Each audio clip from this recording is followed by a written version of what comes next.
L'objectif dans cette séance est d'étudier expérimentalement la conductibilité électrique des acides carboxyliques. L'étude expérimentale se fera avec l'acide éthanoïque pur et sa solution aqueuse. La réalisation du circuit électrique représenté au tableau permettra de faire cette étude.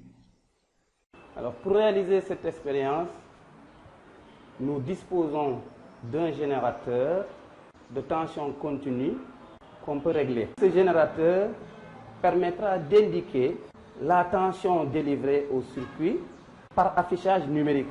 Ce générateur permettra aussi d'indiquer l'intensité du courant par affichage numérique et cet écran permet de visualiser cela. En bas, vous avez un bouton poussoir rouge qui permet de mettre en marche le générateur. Nous disposons aussi d'un électrolyseur. Cet électrolyseur est constitué de 2 électrodes en graphite, donc inattaquables par l'acide. Nous disposons aussi d'une ampoule.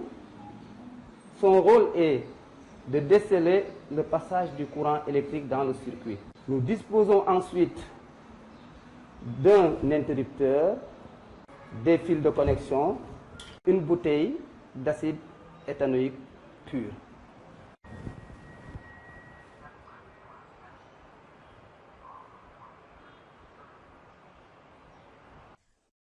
Nous allons d'abord verser l'acide éthanoïque pur dans l'électrolyseur. Voilà. Je verse l'acide éthanoïque pur dans l'électrolyseur. Donc, les électrodes sont bien émergées. Vous allez observer le comportement de la lampe et l'affichage numérique de la tension et de l'intensité quand je ferme le circuit. Allons-y, fermons le circuit. Observez le comportement de la lampe, les 2 affichages numériques. Qu'observez-vous? La lampe ne s'allume pas. Okay. La tension délivrée aux bornes du circuit est de 4,2. L'intensité du courant est nulle. Augmentons. La tension vaut 13,3 volts. L'intensité indiquée est nulle.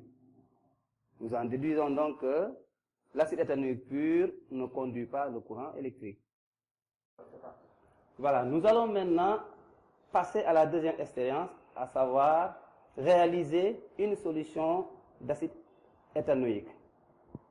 Introduisons donc le contenu du bécher, qui est de l'acide éthanoïque pur, dans de l'eau distillée que vous voyez ici en face de vous.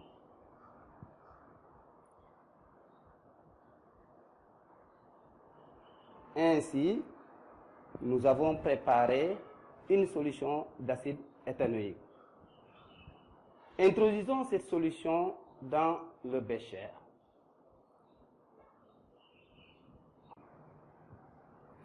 Fermons le circuit.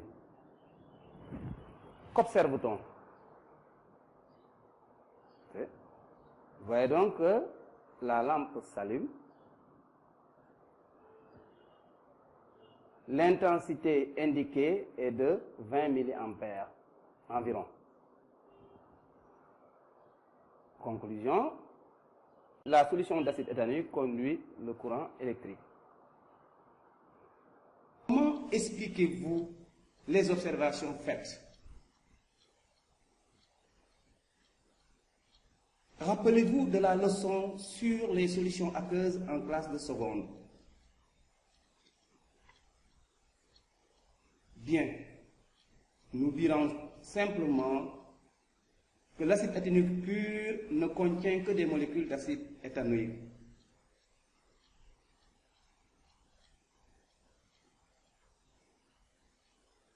alors que sa solution aqueuse contient des ions. Ces ions sont l'ion éthanoate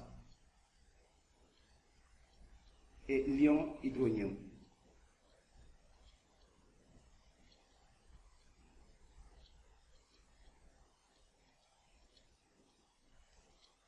Ils sont produits par la réaction entre l'acide éthanoïque et l'eau.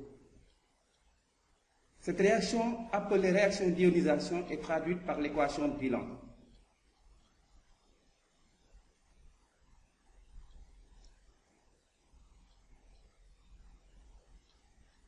Elle est partielle.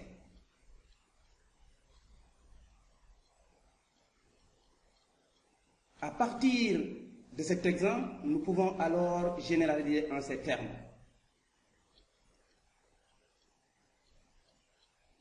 Un acide carboxylique pur ne conduit pas le courant électrique, alors que sa solution est conductrice. La réaction d'ionisation est traduite par l'équation de bilan. Elle est partielle.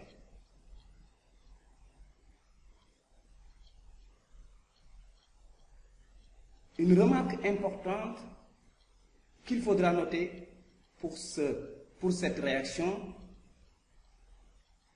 est la production des ions hydronium. Elle met en évidence le caractère acide des acides carboxyliques.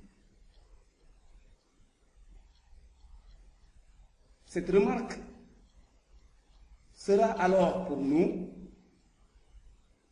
une entrée dans l'étude des propriétés chimiques des acides carboxyliques. Dans la suite, nous confirmerons expérimentalement deux propriétés acides des acides carboxyliques avant de passer à d'autres propriétés chimiques.